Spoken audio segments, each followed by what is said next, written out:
So these are tips for beginners. If you're a new dasher or you've been doing it for 2 weeks or so, these are mistakes that I made when I was a first-time dasher, and it really cost me a lot of money. So keep these tips in mind when you're out there dashing. Tip number 1, you do not have to take every single order. I thought when I first started dashing that I had to take every single order that popped up. That is not the case. There is a decline button at the top. Just hit decline. You do have an acceptance rating, but that rating really doesn't affect your performance. I know some dashers that have 1 to 2% acceptance rating, and they've been dashing for a year or two. It really doesn't hurt you at all. It just means that you're not taking those low tip orders, but you do have to have a good completion rating. So make sure that your completion rating is above 80%. Tip number 2, you don't have to send a picture every single time. You can bypass that by going under where it says take a photo and just hit handed to customer. That will save you a lot of time and a lot of hassle, because sometimes I was out there trying to take the photo, my camera was messing up, the phone was messing up, the person would already be outside trying to get the order, and it was just really annoying. So yeah, you do not have to take a photo every single time. You might want to take one if you're in an area and you don't think that it's the correct address. Tip number 3, a $2.50 order is a no tip order. If you receive an order for $2.50, that means you're getting no tip for that. So it's really not beneficial to take that. So just keep that in mind. $2.50 is our base pay.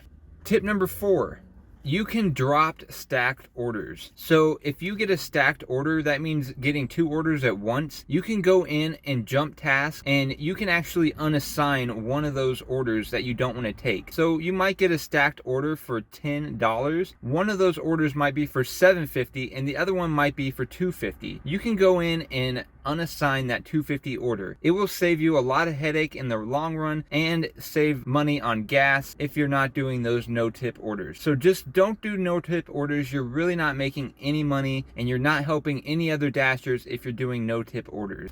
Tip number 4, call support if a store is closed or if the restaurant doesn't have your order. So if you call support, you will be receiving half pay. If the restaurant is closed, there's a menu button, and you can just go in there and press store closed, and you can just have to take a photo of the store being closed, and you will receive half the pay of whatever you were going to get for that order. You'll really be making a lot more money if you just say the store is closed rather than unassigning that order. I used to just unassign the order as soon as I got to the restaurant and I saw the store was closed, but I'm not getting any money from that if I unassign the order. So just make sure you're taking a photo of the store closed, and if it's not accepting it, just call support, because it's really gonna make you a lot more money in the long run if you're calling support to get your half pay. You deserved it. You drove all the way out there, noticed that the store was closed. Just make sure that you're reporting that the store is closed so you get your half pay.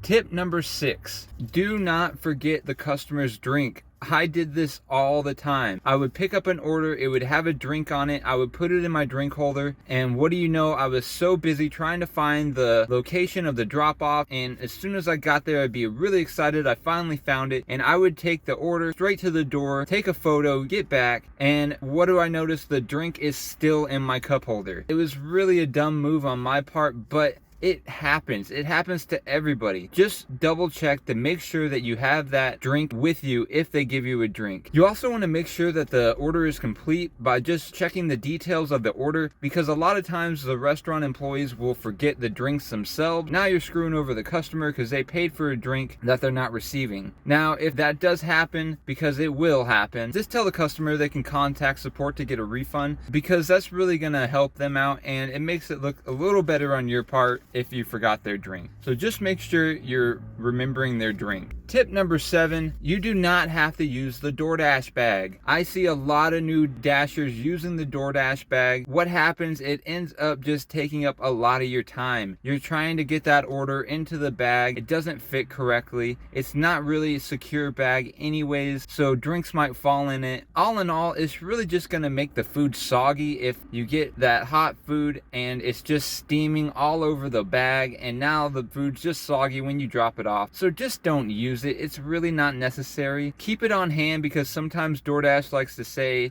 we need a picture of the bag. Well, just keep it on hand, and if that ever happened, but it really doesn't ever happen, don't use that bag. It's really not worth it. Those were some of the tips in order to make you a successful DoorDasher in the future. Just remember to follow my tips and make a lot of money out there, guys, because while you're DoorDashing, it can get frustrating, it can get annoying sometimes, but really you're doing this to benefit yourself in the future by making extra money that you can have now for your bills or for spending or whatever you're going to use it for. So thank you guys, like and subscribe, and I hope you have a wonderful day. Stay positive out there, stay motivated.